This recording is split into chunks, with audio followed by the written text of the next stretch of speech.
Jalwal classes में आप सभी स्टूडेंट्स का स्वागत है।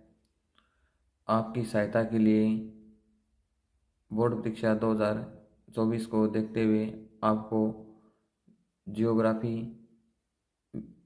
सब्जेक्ट के कुछ इम्पोर्टेंट क्वेश्चन हैं वो उपलब्ध कराए जा रहे हैं।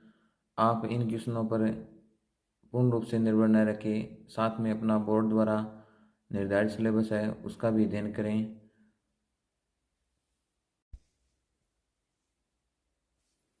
बुक नंबर 1 मानव भूगोल के मूल सिद्धांत, पाठ नंबर 1 भूगोल प्रकृति विषय क्षेत्र। क्वेश्चन नंबर 1, नवनिश्चयवाद की संकल्पना किसने प्रस्तुत की? इसका उत्तर होगा ग्रिफिथ टेलर।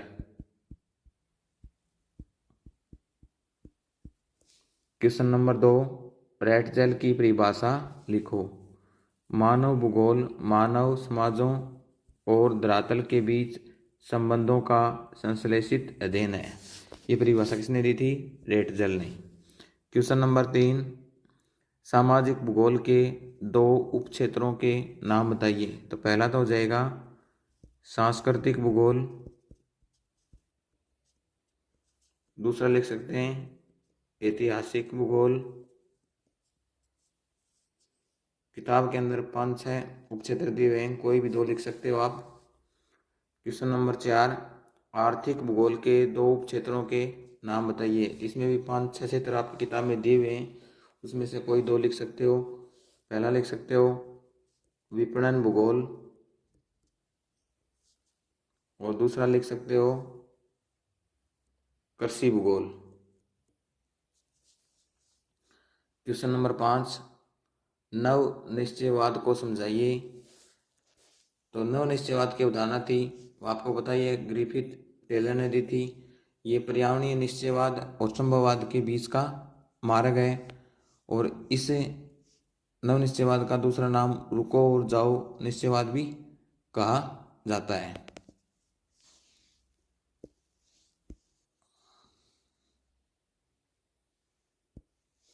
क्वेश्चन नंबर 6, प्रकृति का मानवीकरण समझाइए या संभववाद को समझाइए। दोनों एक ही क्वेश्चन है। इसमें प्रकृति को मनुष्य अपने अनुसार ढाल लेता है और प्रकृति के नियमों पर मनुष्य विजय पा लेता है और धीरे धीरे जो व्यक्ति के या मानवों के जो प्रयास हैं उनकी छाप प्रकृति पर पड़ने लगती है, यानी एक प्रकार से व्यक्ति इसमें प्रकृति को कंट्रोल कर लेता है। क्वेश्चन नंबर 7 है पर्यावरणीय निश्चयवाद या मानव का प्राकृतिकरण समझाइए। तो इसमें शक्तिशाली कारक प्रकृति होती है और प्रकृति अपने नियमों से मनुष्य को नियंत्रित करती है या मनुष्य अपने आप ही प्रकृति के नियमों के अनुसार ढल जाता है। जो प्रकृति की सुनता है और उसकी प्रचंड। बुक नंबर 1 मानव भूगोल के मूल सिद्धांत, चैप्टर नंबर 2 विश्व जनसंख्या वितरण घनत्व और वृद्धि। प्रश्न संख्या 1, विश्व में चीन व भारत का जनसंख्या की दृष्टि से कौन सा स्थान है? तो चीन है वो 1 नंबर पे और भारत का स्थान है दूसरा। भारत की वार्षिक जनसंख्या वृद्धि दर क्या है? 1.64%।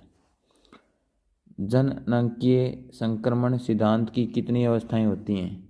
तो इसकी कितनी अवस्थाएं होती हैं? 3।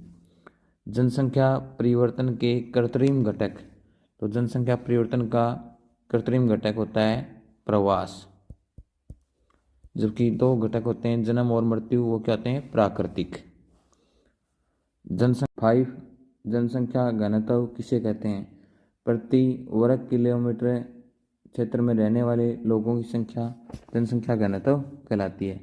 इसका सूत्र लिख सकते हैं जनसंख्या बटा क्षेत्रफल। क्वेश्चन नंबर 6, जनसंख्या वितरण और घनत्व को प्रभावित करने वाले भौगोलिक कारक कौन कौन से हैं? इसमें आ जाएगा जल की उपलब्धता, दूसरा भू आकृति, और तीसरा जलवायु, और चौथा हो जाएगा मृदा यानी मिट्टी। क्वेश्चन नंबर 7, जनसंख्या वितरण घनत्व को प्रभावित करने वाले आर्थिक कारकों का संक्षिप्त वर्णन कीजिए। इसके अंदर आ जाएगा पहला खनिज, दूसरा नगरीकरण, तीसरा औद्योगिकीकरण। तो ये 3 पॉइंट हैं। इसके अंदर आपको थोड़ा थोड़ा इसकी डिटेल्स लिखनी है। तो खनिज, आपको पता है खनिज जहाँ पर ज़्यादा होंगे वहाँ पर अधिक जनसंख्या निवास करेगी। इसी प्रकार उद्योग जिन क्षेत्रों में अधिक होते हैं वहाँ पर अधिक जनसंख्या निवास करती है। नगरों के अंदर अधिक जनसंख्या निवास करती है।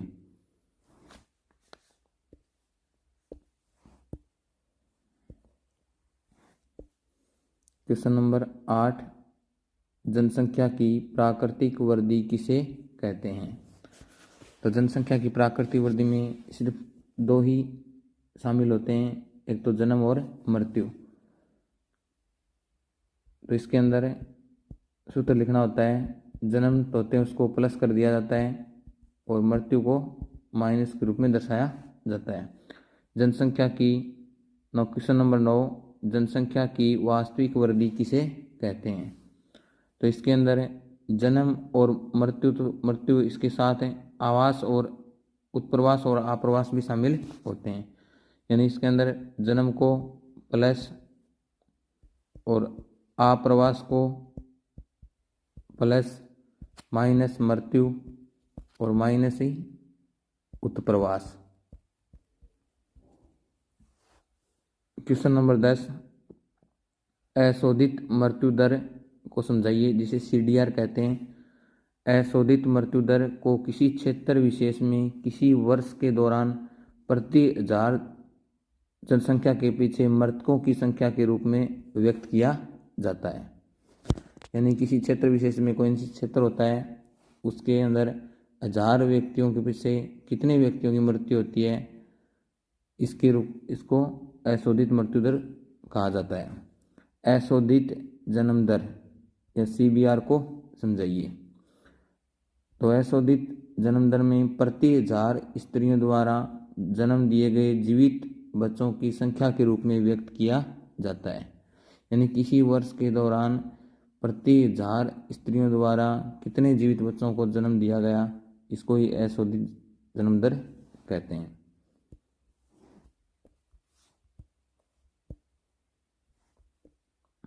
क्वेश्चन नंबर 12, प्रतिकर्ष कारक किसे कहते हैं और कौन कौन से हैं?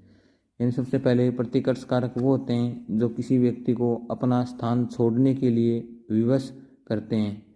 इसमें प्रतिकर्ष कारक में कौन कौन से कारक होते हैं? वो होते हैं बेरोजगारी, रहन सहन की निम्न दशाएं, राजनीतिक उपद्रव यानी राजनीतिक अशांति, प्रतिकूल जलवायु, प्राकृतिक विपदाएं, महामारियां तथा सामाजिक आर्थिक पिछड़ापन आदि कारण होते हैं। वो अपने स्थान को छोड़ने के लिए मजबूर करते हैं या विवश करते हैं। क्वेश्चन संख्या 13, अपकर्ष कारक किसे कहते हैं और कौन कौन से हैं? अपकर्ष कारक वो होते हैं जो किसी स्थान पर आपको रहने के लिए आकर्षित करते हैं या बसने के लिए प्रेरित करते हैं। तो इसमें अपकर्ष कारक में काम के बेहतर अवसर, रहन सहन की अच्छी दशाएं, शांति और स्थायित्व, जीवन व संपत्ति की सुरक्षा तथा अनुकूल जलवायु जैसे कारण गंतव्य स्थान को उद्गम स्थान की अपेक्षा अधिक आकर्षक बनाते हैं। यानी आपको एक प्रकार बसने के लिए आकर्षित करते हैं, निवास करने के लिए आकर्षित करते हैं। क्वेश्चन संख्या 14, जननांकीय संक्रमण सिद्धांत क्या है? जननांकीय संक्रमण सिद्धांत का उपयोग किसी क्षेत्र की जनसंख्या के वर्णन तथा भविष्य की जनसंख्या के पूर्वानुमान के लिए किया जाता है।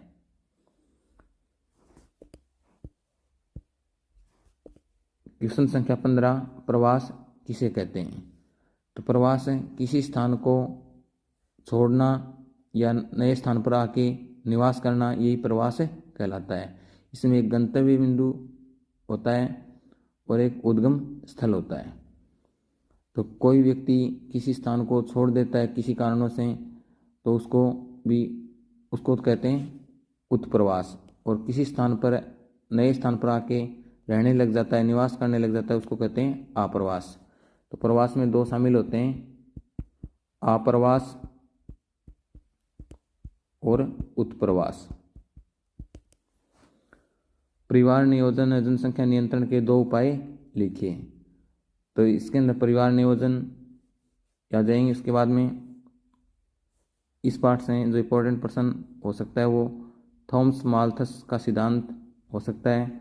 थॉमस माल्थस ने बताया कि लोगों की खाद्य आपूर्ति की अपेक्षा लोगों की जो जनसंख्या है वो अधिक बढ़ेगी, यानी जनसंख्या वृद्धि अधिक होगी और खाद्य की आपूर्ति उतनी एवज में या उसके तहत उतनी नहीं हो पाएगी। तो इसको भी थोड़ा पढ़ लेना। बुक नंबर 1 मानव भूगोल के मूल सिद्धांत, पाठ नंबर 4 मानव विकास। प्रश्न संख्या 1, मानव विकास की परिभाषा या विशेषताएं लिखो। तो विकास का अर्थ है गुणात्मक परिवर्तन से जो मूल्य सापेक्ष होता है। इसका अर्थ है विकास तब तक नहीं हो सकता जब तक वर्तमान दशाओं में वृद्धि न हो। विकास उस समय होता है जब सकारात्मक वृद्धि होती है, तथापि सकारात्मक वृद्धि में सदैव विकास नहीं होता। विकास उस समय होता है जब गुणवत्ता में सकारात्मक परिवर्तन होता है। अर्थात विकास में क्या होता है, सकारात्मक परिवर्तन होता है और साथ में गुणात्मक परिवर्तन होता है। क्वेश्चन संख्या 2, मानव विकास की आधुनिक अवधारणा का प्रतिपादन किसने किया था? तो डॉक्टर महबूब उल हक ने। मानव विकास रिपोर्ट को कौन तैयार करता है? सर्वप्रथम कब तैयार की गई? तो मानव विकास रिपोर्ट को तैयार यूएनडीपी करती है और सर्वप्रथम यूएनडीपी द्वारा 1990 में मानव विकास रिपोर्ट प्रस्तुत की गई। डॉक्टर अमर्त्य सेन ने मानव विकास का मुख्य उद्देश्य विकल्पों की स्वतंत्रता बताया था, यानी परतंत्रता में कमी। मानव विकास के स्तंभों के नाम लिखिए। तो मानव विकास के 4 स्तंभ होते हैं। पहला हो गया समता, दूसरा हो गया सतत पोषणीयता, तीसरा हो गया उत्पादकता और चौथा हो गया सशक्तिकरण।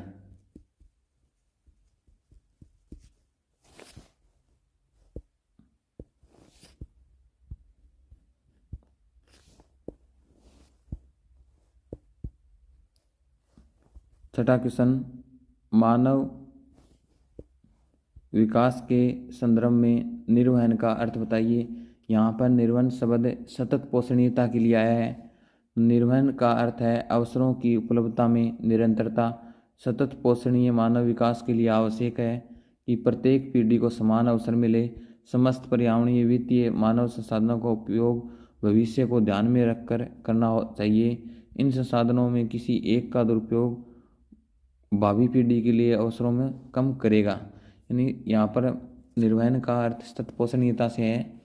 सतत पोषणीयता होती है यानी हमें मानवीय संसाधन या पर्यावरणीय संसाधन है उनका इस प्रकार उपयोग करना कि हमारी आवश्यकताओं की पूर्ति हो जाए और आने वाली पीढ़ियों के लिए भी वो सुरक्षित रह सके। क्वेश्चन नंबर 7, मानव विकास के उपागमों के नाम लिखिए। तो मानव विकास के उपागम 4 होते हैं।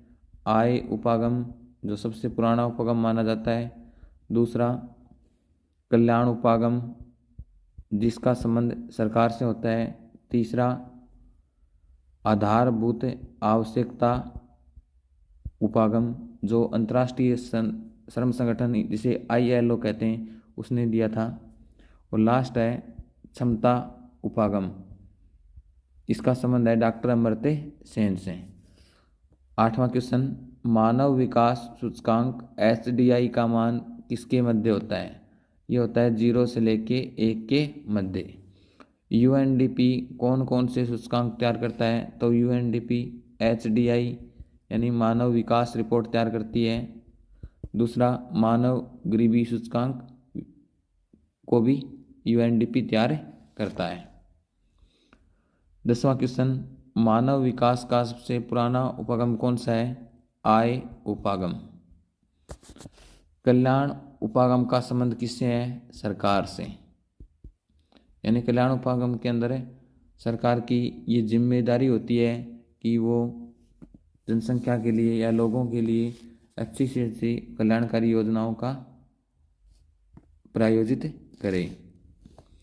क्वेश्चन संख्या 12, आधारभूत आवश्यकता उपागम किसने दिया? 6 आवश्यकताओं के नाम लिखिए। तो ये आधारभूत आवश्यकता उपागम ILO ने दिया, जिसके अंदर 6 मुख्य आवश्यकताएं बताई गई थी। उन 6 आवश्यकताओं में सबसे पहले है स्वास्थ्य, दूसरा हो गया शिक्षा, तीसरा हो गया जल आपूर्ति, चौथा हो गया स्वच्छता और 5वां हो गया भोजन और छठा हो गया आवास। तो ये 6 आवश्यकताएं ILO ने अति आवश्यक बताई थी।